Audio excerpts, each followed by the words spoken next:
running out of storage space on your iPhone, even though you've already deleted a bunch of photos and files? In this quick video, I'll show you 5 simple ways to empty the trash on your iPhone and recover some of that valuable storage space. One of the most basic ways of emptying our trash is to open the Photos app on our iPhone and then navigate over to the recently deleted folder.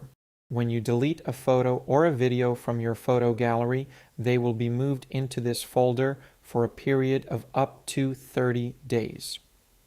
This feature is pretty useful because it will allow us to get back or recover those photos or videos if we change our mind. But the downside is that these photos and videos take up a bunch of our storage space. And if you're sure that you don't want to get these specific videos or photos back, then you can permanently delete these from your iPhone. So I'm going to select these photos and videos, then tap onto the 3 dots, and I will click on Delete. Keep in mind that this process isn't reversible, so if you delete the files from the recently deleted album, you won't be able to get them back. You won't be able to recover the photos if you change your mind, so just delete the ones that you're 100% sure that you won't need to recover in the future.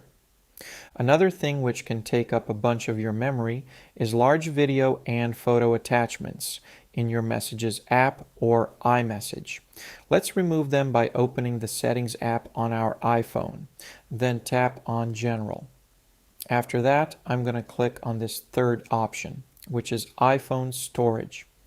I can see a list of applications which are installed on my iPhone, but I need to go a little bit down until I see the Messages app or iMessage icon.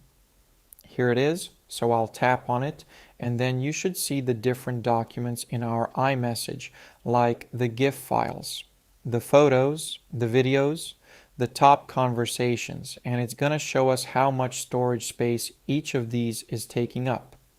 Mine aren't taking up as much because I'm not using iMessage frequently, but yours may have a couple of gigabytes in size, especially if you're sending videos to each other all the time.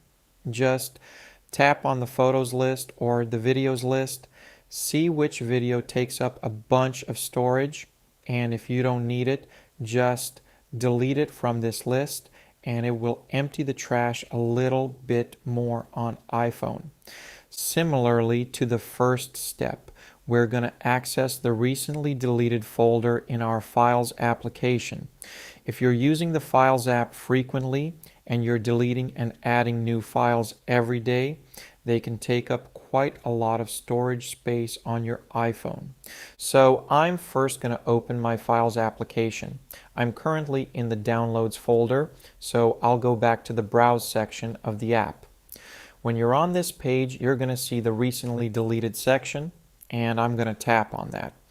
If you have a lot of files in here which you deleted in the past 30 days from your Files app, they will appear here, and they will take up a lot of storage for you as well.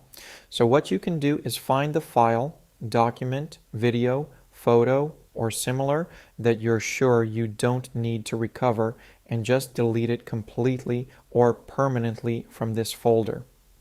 You can repeat that as many times as you need to, and this will give you some extra storage space on iPhone.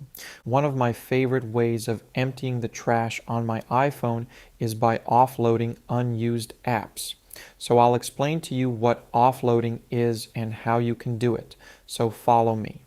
Let's open the Settings page once again, go over to the General section, then iPhone Storage one more time.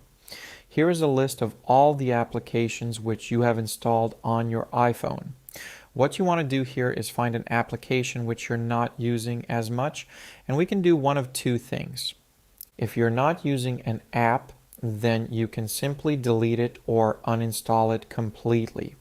You'd be surprised how many apps you have on your iPhone that you don't use at all, but they're taking up a bunch of your storage space in the background. So if you find an app on the list which you don't use, just uninstall it or delete it completely. Now, if you have applications that you use every day and you don't want to delete them, you can simply offload them. Tap on this Offload App button, then wait a couple of seconds until it offloads. After that, we're going to tap on Reinstall App. Don't worry, this won't delete your documents, accounts, or other important data which you have in this app. It will just clear the cache files and some unnecessary files your app may have, which can take up a bunch of storage space. This will essentially refresh your app. It will update to the latest version, but it will clear up some memory which that app uses on your iPhone. So those are basically the 5 ways on how you can empty the trash on your iPhone and to get back some of that storage space. If you found this guide useful, please consider leaving a comment down below. Tell me which step worked for you, and I will see you in the next video.